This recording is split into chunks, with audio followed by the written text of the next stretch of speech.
정말 하나님의 뜻에 부합하지 않는 것을 권력자가 강요할 때 그 권력자를 갈아치울 행동을 기독교인들이 주도할 수도 있다, 그런 뜻이죠. 지금 한국의 선거 제도가 저 눈에 보기에는 매우 위험합니다. 그래서 이것은 정부 정복의 구실을 주는 아주 심대한 사안이기 때문에, 우리의 자유와 권리를 박탈하는 사안이기 때문에 위정자들이 이걸 함부로 생각하고 그냥 국민을 불만을 억눌리려고 해서는 안 된다. 정교분리 원칙에 입각해서 교단, 교회의 이름으로 어느 정당이나 정치가를 지지하거나 반대한다는 성명을 발표하거나 그런 결정을 하는 것은 정교분리 원칙에 위배됩니다. 제가 강조하는 것은 설교자가 어떤 정당이나 개인에 대해서 찬성, 반대를 말하기보다는 그 정당이나 정치가 가지고 있는 정치적 이념, 예를 들면 공산주의 이념이라든지 사회주의 이념이라든지 복지 정책이라든지 이런 주제를 가지고 설교하는 것은 마땅하다라는 그런 뜻이죠. 질문의 요지는 제가 보기엔 그 둘 사이의 팽팽한 긴장감을 어떻게 적절하게 조절할 수 있느냐, 그런 데 방점이 있는 것 같은데. 내용이 구체적으로 나오는데 그 웨스트민스터 신앙 고백서도 예외 조항으로 이야기하고 있고 종교 계획가들의 사상들에서도 이야기를 하고 있는데, 특수한 경우는, 아주 예외적인 경우는 교회도 악한 정치 권력에 대해서 공개적으로 이야기할 수 있다라고 나와요. 그거는 예외적인 경우이고, 일반적으로 정치에 대해서 교회 이름으로 발표하거나 어떤 시위를 하면 안 된다. 다만 기독교인이 또는 목사가 개인 자격으로, 한 교회의 목사의 자격으로 가르치고 광장에서 시위하는 것은 마땅하다, 그런 뜻입니다. 네, 알겠습니다. 네. 두 번째 질문입니다. 복음의 본질은 영혼 구원에 있다라고 말씀하셨어요. 그러면서 동시에 이어서 정치 변화의 기반은 성도들의 거룩하고 의로운 삶에 있다. 그런데 선거 부정 의혹과 제도 불신만으로 혁명 정권 전복이 정당화될 수 있다라고 말씀하셨다.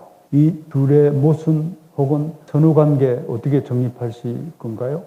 제가 상당히 두터운 책 한 권을 편집하고 출판 단계에 들어가고 있는데, 신학적으로 자유주의 신학을 지향하는 교회의 설교자나 교회들은 이 복음의 본질적 요소에 대해서 언급하지 않습니다. 사실상 왕따시킵니다.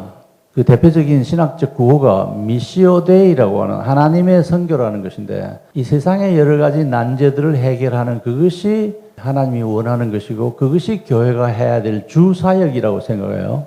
저는 그거는 전혀 잘못된 발상이다. 성경이 말하는 핵심 복음은 예수 그리스도의 구원의 복음을 전하는 것이다.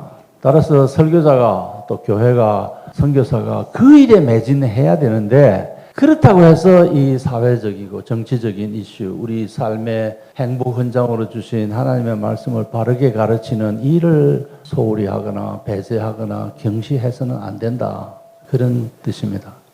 예, 감사합니다. 세 번째 마지막 질문이네요. 발제문에 저도 읽어보니까 카이퍼의 영역 주권에 대해서 많이 언급을 하셨더라고요. 영역 주권이 뭐죠?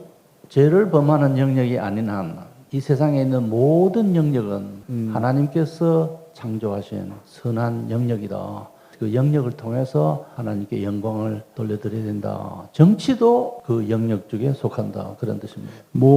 적절한 시기, 적절한 방식으로 교회와 그리스도인이 정치에 개입하는 것을 나쁘다라고 말하는 사람은 없죠. 근데 발제문에 제가 보니까 목회자가 교회 이름으로 직접 정치에 개입하고 혁명이 가능하다, 이런 표현을 했어요. 혁명. 목회자가 자기 개인 자격으로 정치에 가담하는 것은 아무 하자가 없고.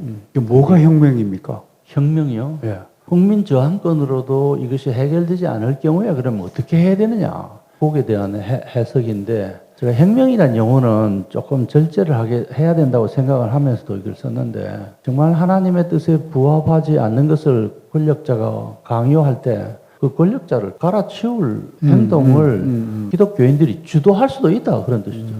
아까도 이야기 드렸는데, 지금 한국의 선거 제도가 저 눈에 보기에는 매우 위험합니다. 그래서 이것은 정부 정복의 구실을 주는 아주 심대한 사안이기 때문에 우리의 자유와 권리를 박탈하는 사안이기 때문에 위정자들이 이걸 함부로 생각하고 그냥 국민을 불만을 억눌리려고 해서는 안 된다.